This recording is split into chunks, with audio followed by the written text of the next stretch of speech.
ఐదేళ్ల వైకాపా పాలనతో విసిగిపోయిన ఆంధ్ర రాష్ట్ర ప్రజలు తెలుగు రాష్ట్రాల అభివృద్ధి ప్రదాత విజనరీ లీడర్ నారా చంద్రబాబు నాయుడు పాలన కోసం ఎదురు చూస్తున్నారని కాకినాడ సిటీ అసెంబ్లీ నియోజకవర్గ టీడీపీ జనసేన బీజేపీ కూటమి ఎమ్మెల్యే అభ్యర్థి వనమడి కొండబాబు పేర్కొన్నారు. ఎన్నికల ప్రచార కార్యక్రమంలో భాగంగా కొండబాబు బీజేపీ నగర అధ్యక్షులు గట్టి సత్యనారాయణ, నియోజకవర్గ పరిశీలకులు దేశం శెట్టి లక్ష్మీనారాయణతో కలిసి 24వ డివిజన్లో ఇంటింటి ప్రచారం నిర్వహించారు. సైకిల్ గుర్తుపై ఓటు వేసి ఎమ్మెల్యేగా తనను, గ్లాస్ గుర్తుపై ఓటు వేసి తంగెళ్ల ఉదయ్ శ్రీనివాస్ను ఎంపీగా గెలిపించాలని కోరారు. ఈ సందర్భంగా కొండబాబు మాట్లాడుతూ 5 ఏళ్ల వైకాపా పాలనతో విసుగు చెందిన ప్రజలు చంద్రబాబు నాయకత్వంలోని తెలుగుదేశం, జనసేన, బీజేపీ కూటమి ప్రభుత్వం వైపు చూస్తున్నారని అన్నారు. రాష్ట్రాన్ని అన్ని విధాలుగా భ్రష్టు పట్టించిన సీఎం జగన్ తన కుటుంబంలోనే నెగ్గలేక చెల్లెళ్లు అడిగే ప్రశ్నలకు బదులివ్వలేక నీళ్లు నములుతున్నారని అన్నారు. వైసీపీకి ఓటేస్తే విధ్వంసమేనని అన్నారు.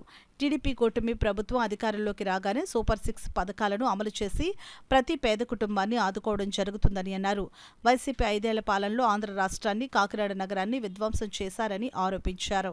ఈ కార్యక్రమంలో జనసేన నాయకులు సంగిశెట్టి అశోక్, టీడీపీ నగర అధ్యక్షులు మల్లిపూడి వీరు, టీడీపీ నగర ఉపాధ్యక్షులు మమతా శ్రీను, నాయకులు పాలిక నాని, పెదపూడి కుమార్, మరియమ్మ, బద్దే శివకుమార్, కంది కృప, పెదపూడి ప్రసాద్, పాలిక సూర్య, శ్రీనివాస్ చౌదరి, మార్గదర్శి వెంకటేశ్వరరావు తదితరులు పాల్గొన్నారు.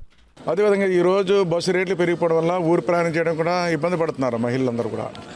అమ్మవారింటికి వెళ్ళాలన్నా, అత్తారింటికి వెళ్ళాలన్నా, ఎక్కడికి వెళ్ళాలన్నా పండుగ టైంలో ఇబ్బంది పడే పరిస్థితులు ఉన్నాయి.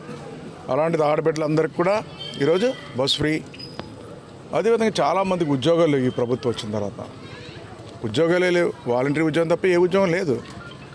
అలాంటి వాళ్ళందరూ కూడా ఈ రోజున ఉద్యోగ భద్రత కల్పించడం కోసం మా ప్రభుత్వం రాగానే కూటమి ప్రభుత్వం 20 లక్షల ఉద్యోగాలు ఇప్పించడానికి ఈరోజు మనం ప్రణాళిక సిద్ధం చేస్తాం.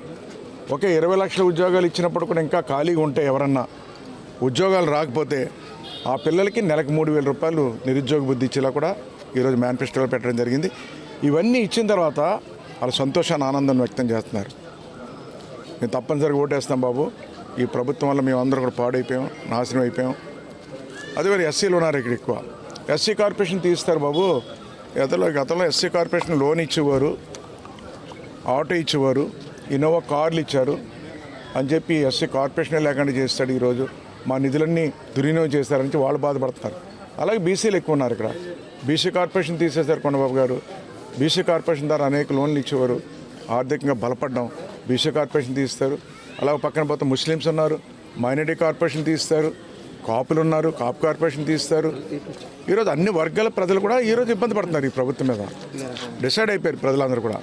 ఈరోజు ఈ రాష్ట్రంలో కాకినాడ ఒకటే కాదు, ఎక్కడ ఎలక్షన్ జరుగుతుంది అక్కడ తెలుగుదేశం పార్టీ పోటీ చేసిన చోట సైకిల్ గుర్తు కొట్టేయాలని చూస్తున్నారు ప్రజలు. ఎక్కడైతే జనసేన పార్టీ పోటీ చేస్తుందో గ్లాస్ గుర్తు కొట్టేయాలని చూస్తున్నారు. అదేవిధంగా ఎక్కడ బీజేపీ పార్టీ పోటీ చేస్తుందో కమలం గుర్తు కొట్టేయాలని చూస్తున్నారు. అంటే ఈ కూటమి ప్రభుత్వాన్ని మనం ఈ రాష్ట్రంలో రప్పించుకోవాలి, మనం బాగుపడాలని ప్రజలు డిసైడ్ అయ్యారు. కూటమి ప్రభుత్వం రాబోతుందని మీ ద్వారా తెలియజేస్తారు.